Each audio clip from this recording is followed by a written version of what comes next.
पाकिस्तान में कोरोना से मजीद 56 अफराद इंतकाल कर गए, जिसके बाद जाँ बहक अफराद की मजमूई तादाद अब बढ़कर 20,736 हो गई है। 24 घंटों के दौरान तकरीबन 56,000 टेस्ट हुए, 2,500 से जायद मुस्बत केसेस रिपोर्ट हुए हैं। NCOC के मुताबिक कोरोना मुस्बत केसेस की शरह तकरीबन 5% रही।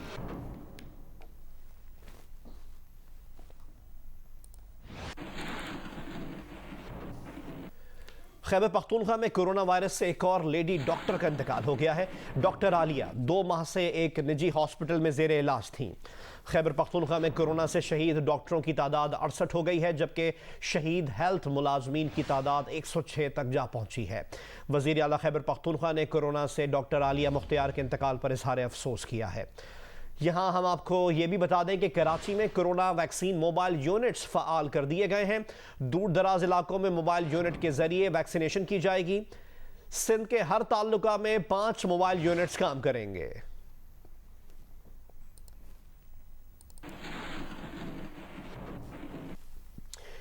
कराची में कोरोना SOPs के तहत आज तमाम मार्केट्स और कारोबारी मराकज बंद होंगे। सिर्फ अशिया खुरनोश की दुकानें और मेडिकल स्टोर्स खुले रखने की इजाज़त होगी। कराची की सूरत हाल बता रहे हैं नुमाइंदा जियो न्यूज़ कमर अली। जी, हुकूमत की जानिब से कोरोना वायरस की रोकथाम के लिए जो है वो हफ्ते में 2 दिन कारोबारी मराकज़ मुकम्मल तौर पर बंद किए जाते हैं। आज भी शहर के बड़े कारोबारी और तिजारती मराकज़ बंद होंगे। सदर के इलाके में इस वक्त हम मौजूद हैं। इलेक्ट्रॉनिक्स मार्केट, मोबाइल मार्केट जो है उसके अलावा दीगर बड़ी मार्केट्स मुकम्मल तौर पर जो है बंद हैं। ताम सुबह सवेरे जो अशिया ज़रूरिया की दुकानें खुलती हैं वो खुली हुई हैं, जिन्हें सिर्फ शाम 6 बजे तक इजाज़त होगी। इसी तरह मेडिकल स्टोर, पेट्रोल पंप्स को 24 घंटे खुले रखने की इजाज़त है। ताम दूध की दुकानें और रेस्टोरेंट्स जो हैं वो सिर्फ रात 12 बजे तक खुले रखे जा सकते हैं। ज़िले इंतज़ामिया और पुलिस जो है वो गायब रही। न्यू कराची के इलाके यूपी मोड़, सिंधी होटल के करीब मुख्तलिफ होटलें खुली हुई थी, जहाँ पर लोग जो है वो बैठ कर भी खा रहे थे और साथ साथ 12 बजे के बाद भी लोग जो है वो अपने घरों के लिए पार्सल लेके जा रहे थे।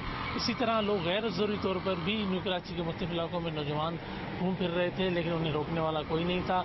ना ही घर से बाहर निकलने वाले जो अफराद थे उनमें किसी ने मास्क पहनने की पाबंदी पे अमल जो है वो किया हुआ था।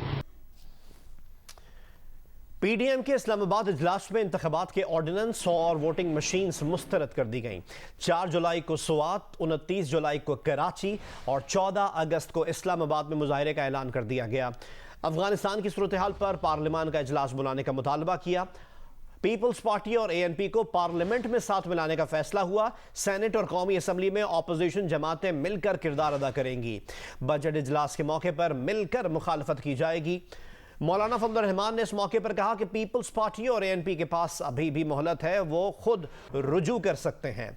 मरियम नवाज ने कहा कि अब पीपल्स पार्टी PDM के साथ नहीं है और उनका हदफ भी नहीं है।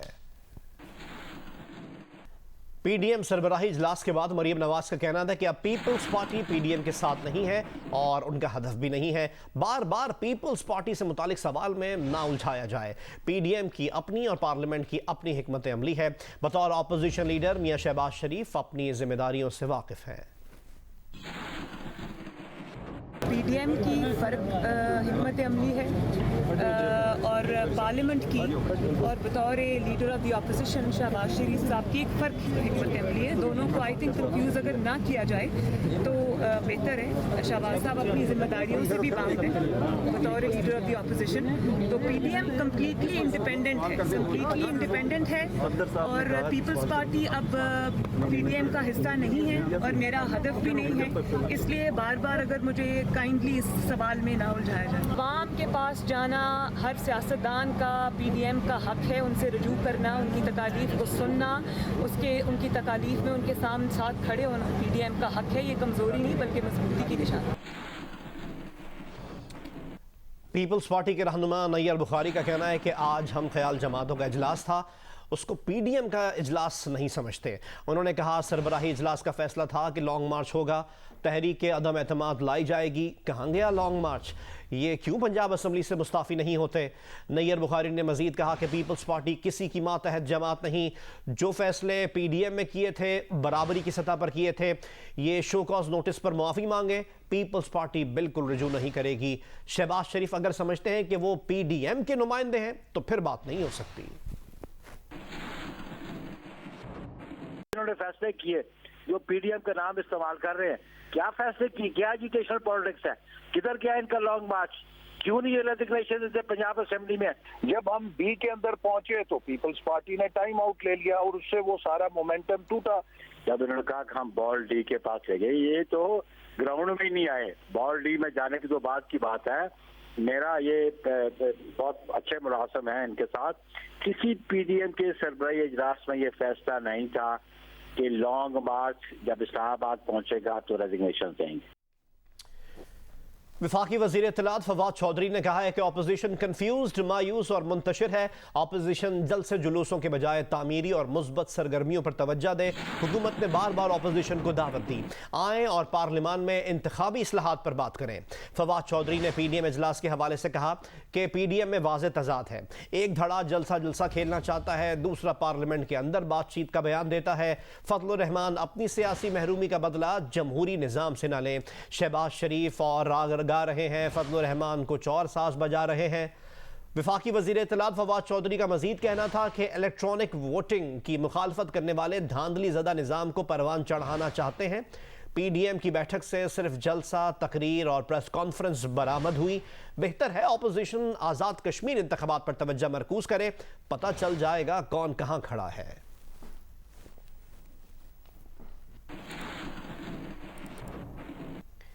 वज़ीर आज़म इमरान खान ने स्ट्रेटेजिक फोर्सेस कमांड की national command authority nuclear facility का दौरा किया। Chairman joint chiefs of staff committee general Nadeem Raza ने वज़ीर आज़म का इस्तकबाल किया। एलामिया के मुताबिक वज़ीर आज़म को पाकिस्तान स्ट्रेटेजिक प्रोग्राम के मुख्तलिफ पहलुओं से आगाह किया गया। वज़ीर आज़म ने पाकिस्तान स्ट्रेटेजिक प्रोग्राम से मुंसलिक साइंसदानों और दीगर अमले की खिदमात को सराहा। वज़ीर आज़म ने पाकिस्तान की जौहरी सलाहियत पर मुकम्मल एतमाद का इजहार करते हुए कौमी दिफा की मजबूती और तहफ़्फ़ुज़ के लिए खिदमात को सराहा।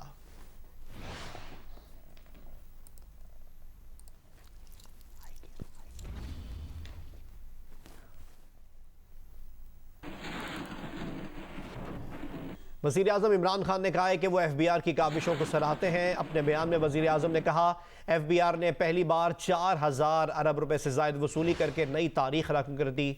वज़ीर आज़म ने मज़ीद कहा कि जुलाई से मई के दौरान एफबीआर की टैक्स कलेक्शन 4143 अरब रुपए रही।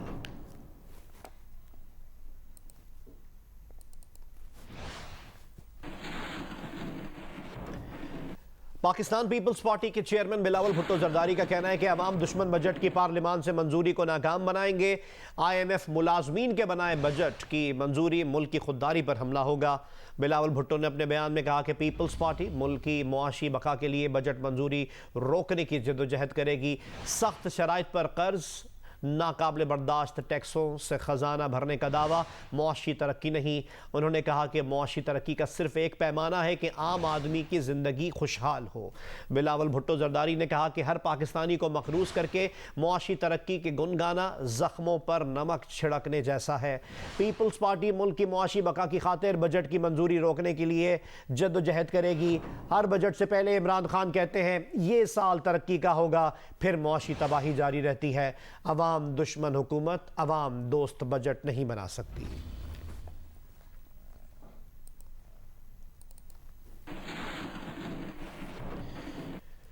मुस्लिम लीग नून के सदर मियां शहबाज शरीफ का कहना है कि 3 साल में पीटीआई की टैक्स वसूली जीडीपी के तनासुब से कम हो रही है। हर साल इजाफी टैक्स लगाने के बावजूद हुकूमत टैक्स वसूलियों में पीछे है। पीटीआई के 3 साल में फीकस आमदनी में 8% से जायद कमी हुई। 50 लाख अफराद बेरोजगार हुए।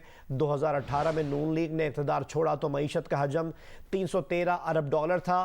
पीटीआई के 3 साल की हुकूमत में मईशत का हजम 296 अरब डॉलर पर पहुंच चुका है।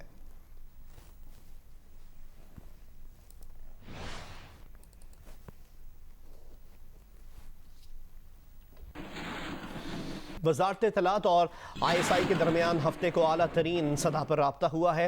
वजारत इत्तलात के एलामिये के मुताबिक ISI ने असद तूर पर मुबैना तशद्दुद से मुकम्मल लाताल्लुकी ज़ाहिर की है। ISI समझती है CCTV वीडियो में मुल्ज़िमान की शक्लें वाज़ेह हैं, तफ्तीश आगे बढ़नी चाहिए और ज़िम्मेदारों के खिलाफ सख्त कार्रवाई अमल में लानी चाहिए। वजारत इत्तलात के एलामिये के मुताबिक ISI इस सिलसिले में तफ्तीशी इदारों से मुकम्मल ताउन करेगी।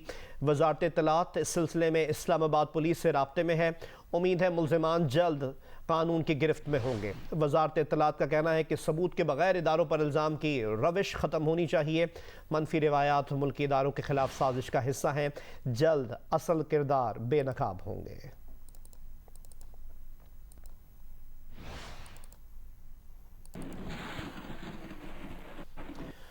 वफाकी वज़ीर दाखिला शेख रशीद अहमद ने कहा है कि असद तूर के मामले पर बाज़ लोग हमारी हसास तरीन एजेंसीज़ को मुलव्वस करना चाहते हैं। उन्होंने कहा कि एक अहम वीडियो मिली है जिसके ज़रिए हम काफ़ी हद तक मुल्ज़िमों तक पहुँच जाएंगे। वफाकी वज़ीर दाखिला ने मज़ीद कहा कि पुलिस और FIA मिलकर असद तूर पर तशद्दुद के मुल्ज़िमों को शिकंजे में लाएंगे। असद तूर के मसले में बाज़ लोग हमारी हसास तरीन एजेंसियों को बिला वजह मुलव्वस करना चाहते हैं। हमें एक अहम फुटेज आज मिली है जिसके ज़रिए मुझे यकीन है कि हम काफ़ी हद तक मुल्ज़िमों तक पहुंच जाएंगे। अभी IG इस्लामाबाद से भी मेरी बात हुई है और आज मैं FIA को भी हिदायत करता हूं कि दोनों अदारे मिलकर काम करें और असद तूर के मुल्ज़िमों को शिकंजे में लाएं और कानून के दायरे में लाएं। सहाफ़ी और ब्लॉगर असद तूर के खिलाफ FIA इस्लामाबाद को दरख्वास्त मौसूल हुई है। रावलपिंडी के शहरी फैयाज महमूद की जानिब से दरख्वास्त डायरेक्टर साइबर क्राइम्स FIA को दी गई। दरख्वास्त का मतन यह है कि 27 मई को सोशल मीडिया पर असद तूर की वीडियो देखी। वीडियो में हमारे मौजूद इदारों पर इल्ज़ामात लगाए गए। ये शख्स किसी ख़ास एजेंडा और साजिश के तहत हमारे इदारों पर इल्ज़ामात लगा रहा है। इस्तदा है कि असद तूर के खिलाफ कानूनी कार्रवाई की जाए और उनके YouTube चैनल को बंद किया जाए।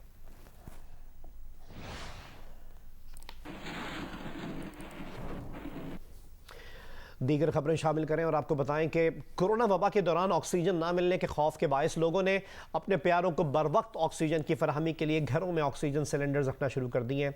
ऐसा करना गलत नहीं है, मगर इसके लिए कौन कौन सी एहतियाती तदबीर ज़रूरी हैं, इससे आगाह करेंगे जियो न्यूज़ के नुमाइंदे खाबर खान अपनी इस रिपोर्ट में। कोरोना के बढ़ते केसेस के बायस लोगों ने अपने प्यारों को ऑक्सीजन की बरवक्त फराहमी के लिए घरों में ऑक्सीजन सिलेंडर रख लिए हैं। माहिरीन के मुताबिक ऑक्सीजन सिलेंडर को ऑयल से दूर रखें, गिरने से बचाएं और सिलेंडर जिस जगह मौजूद है वहां सिगरेट नोशी से गुरेज करें। चाबी इसकी होती है टाइट बहुत ज़्यादा, तो उसमें ऑयल डालने से परहेज़ करें। ऑयल इसके लिए बिल्कुल बम का काम है। अगर ऑयल का एक कतरा भी इसमें लग जाता है और आप चाबी खोलते हैं तो ये गैस बेसिकली जो है ना सियाल गैस है, रगड़ खा के आग पैदा करती है और आग को जलने में मदद भी देती है। ये अगर वॉल टूटेगा तो ये पूरे घर में से आर पार हो जाएगा, दीवारें तोड़ता हुआ ये।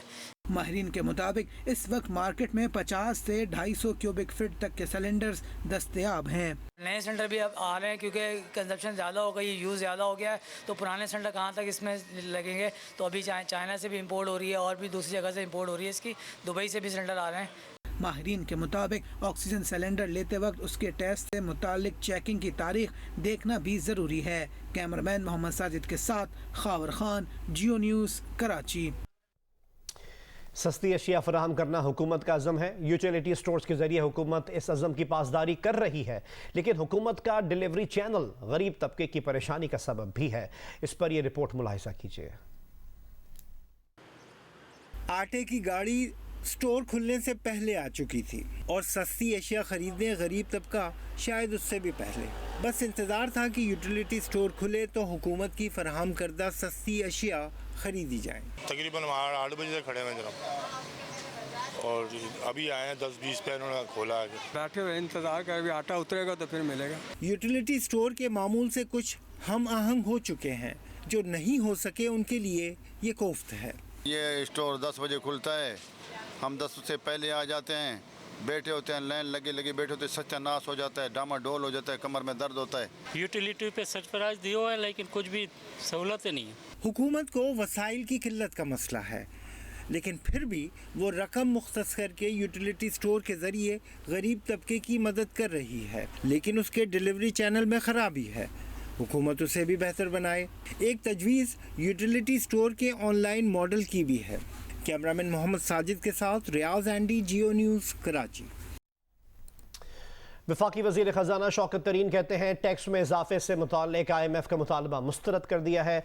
जियो न्यूज़ के प्रोग्राम नया पाकिस्तान में गुफ्तगू करते हुए उन्होंने मज़ीद कहा कि हुकूमत ने कुछ सेक्टर्स को गलत टैक्स इस्तिस्ना दिया हुआ है जिसे ख़त्म किया जाएगा। जो बेसिक थ्रस्ट है शहजाद भाई वो है ब्रॉडनिंग और टेक्नोलॉजी को यूज़ करके जो अब टैक्स पेयर्स नहीं हैं उनसे टैक्स लेना। तो वेदर इट इज़ रिटेल अपना GST या फिर इनकम टैक्स, ये एक किस्म से ब्रॉडनिंग के थ्रू हम ज़्यादातर करेंगे ना, हम टैक्स पे टैक्स नहीं लगाएंगे और जो ऑलरेडी जो इस वक्त जो टैक्स पे कर रहा है उसको उसको बर्डन नहीं करेंगे। हालांकि ये IMF ने हमें कहा है कि ये हम करें, लेकिन हम नहीं करेंगे। तो इस बजट में कोई नया टैक्स नहीं लगने वाला है और जो एग्जेम्पशंस हैं वो भी विड्रॉ नहीं की जाएंगी? नहीं, एग्जम्पशन कुछ विड्रॉ की जाएंगी जो हमारे ख्याल में जो दी गई थी और वो ठीक नहीं है। कल भी असद उमर साहब ने ये बात की है कि PSDP खर्च करने में जो रुकावट है वो नैब है। उन्होंने कहा है कि नैब के जो इकदामात हैं उस वजह से पूरा जो सिस्टम है वो हॉल्ट हो जाता है, चोक हो जाता है। आप भी इससे पहले इस बात पे एतराज़ कर चुके हैं कि इस कानून पे नजरसानी करनी होगी। इस साल भी 650 अरब रुपए रखा गया था PSDP, उसमें से सिर्फ यूटिलाइजेशन 406 अरब की हुई है। तो तरीन साहब, जितना भी आप PSDP बढ़ा दें, जब इदारे ये खर्च ही नहीं कर पाएंगे, जब ब्यूरोक्रेट्स दस्तखत करने के लिए तैयार नहीं होंगे मंसूबों पे, तो क्या फ़ायदा होगा फिर इसका और कैसे फ़ायदा उठा सकते हैं इससे हम? तो आपने जो पॉइंट रेज किया नैब वाला, वो बहुत इंपॉर्टेंट पॉइंट है। उसकी आपने देखा कि एक प्रेसिडेंशियल ऑर्डर जो है वो आ चुका है फिर से एक्सटेंशन, और ये पार्लियामेंट में इस बिल को इंट्रोड्यूस किया जा चुका है। और हम चाहेंगे कि ये जो नैब की जो बेसिकली वो जो हैं इस्लाहात, इसको कर दिया जाए, बिकॉज ये पूरे इकॉनमी पे इसका असर पड़ता है। तो हम तो ये कह रहे हैं यार, ये जो लोग गवर्नमेंट सर्वेंट्स होते हैं, ओमिशन कमीशन जो होती है, उसके ऊपर तो हरास नहीं किया जाना चाहिए ना। तो वही इस वक्त जो ऑर्डिनेंस आया है वो बेसिकली इसी चीज़ को प्रोटेक्ट करता है, और प्राइम मिनिस्टर ने बिल्कुल हमें यकीन दिलाया कि वो करेंगे। खातून अव्वल बुशरा इमरान ने पाकिस्तान में सूफीज़म और जदीद साइंस और टेक्नोलॉजी के उलूम के फ़रोग़ के लिए पहले शेख अबुल हसन शाज़ली रिसर्च सेंटर का इफ्तिताह कर दिया। रिसर्च सेंटर में हुसूल इल्म के लिए Lahore college university for women, government college university और दीगर मुमताज़ कौमी और बैनुल अक़वामी तालीमी इदारों के साथ ऑनलाइन पोर्टल और मफाहमती याददाश्तें भी दस्तखत की गई। सेंटर का दायरा कार जल्द पूरे पंजाब तक फैला दिया जाएगा। हमें रिपोर्ट करेंगे उस्मान भट्टी। खातून अव्वल बुशरा इमरान ने लाहौर में पाकिस्तान के पहले सूफीज़म और जदीद साइंस एंड टेक्नोलॉजी के उलूम से वाबस्ता लाइब्रेरी में अबुल हसन शाज़ली रिसर्च सेंटर का इफ्तिताह किया। तकरीब में मुमताज़ शख्सियात और तालिबात की कसीर तादाद शरीक हुई। सूफीज़म रिसर्च सेंटर में इस्लाम, तसव्वुफ, मजहबी अफकार, रवादारी और दीगर मज़ामीन के बारे में तहकीक व तदवीन होगी। रिसर्च सेंटर को पाकिस्तान की बड़ी यूनिवर्सिटीज़ बशमूल government college university, Lahore university for women, Jamia Naeemia और महकमा औकाफ के रिसर्च सेंटर के साथ मुंसलिक करने के लिए मफाहमती याददाश्तों पर दस्तखत, जबकि बैनुल-अक़वामी तालीमी इदारों के साथ ऑनलाइन पोर्टल सिस्टम भी मुतारिफ करवा दिया गया। रिसर्च सेंटर में तलबा और तालिबात की मुल्की और गैर मुल्की जामियात में दाखिला और स्कॉलरशिप के लिए रहनुमाई फराहम करने के लिए हायर एजुकेशन के ताउन से ऑनलाइन रहनुमाई मरकज पोर्टल कायम किया जाएगा, जबकि तमाम सेंटर्स में रहनुमाई मरकज काउंटर्स भी कायम किए जा रहे हैं, जिससे लाखों तलबा और तालिबात मुस्तफीद हो सकेंगे। अबुल हसन शाज़ली रिसर्च सेंटर खातून अव्वल के इस विजन का आगाज़ है, जिसके तहत सूबे भर में सूफीज़म और जदीद साइंस ऑफ टेक्नोलॉजी पर रिसर्च के मराकज़ कायम किए जाएंगे। खातून अव्वल इल्म के फ़रोग़ के साथ साथ पनागाहों समेत मुख्तलिफ फलाही मंसूबों की भी सरपरस्ती कर रही हैं। मुल्तान में शदीद गर्मी का सिलसिला शुरू हो चुका है। महकमा मौसमियात का कहना है कि आइंदा चंद रोज़ में दर्जा हरारत मज़ीद बढ़ेगा। इसकी डिटेल से हमें आगाह करेंगी मैमूना सईद। जी, मुल्तान में आजकल शदीद गर्मी का सिलसिला शुरू हो चुका है और गुज़िश्ता चंद रोज़ से गर्मी की शिद्दत जो है उसमें मज़ीद इजाफा हुआ है, जबकि आंधियां भी चल रही हैं और इसके साथ साथ कहीं कहीं पर हल्की बारिश भी हुई है, लेकिन उसके बावजूद गर्मी की शिद्दत में कमी वाक़ई नहीं हुई है। आज भी मुल्तान में जो कम से कम दर्जा हरारत सुबह के वक्त रिकॉर्ड किया गया है वो 32 डिग्री सेंटीग्रेड, जबकि दिन में 44 से 45 डिग्री सेंटीग्रेड रहने का इम्कान है। महकमा मौसमियात ने पेशन गोई की है कि आइंदा चंद रोज़ तक दर्जा हरारत मज़ीद बढ़ने का इम्कान है और तकरीबन दर्जा हरारत 48 डिग्री सेंटीग्रेड तक जाने का इम्कान है, जबकि आइंदा चंद रोज़ में बारिशों का भी कोई इम्कान नहीं है। जी।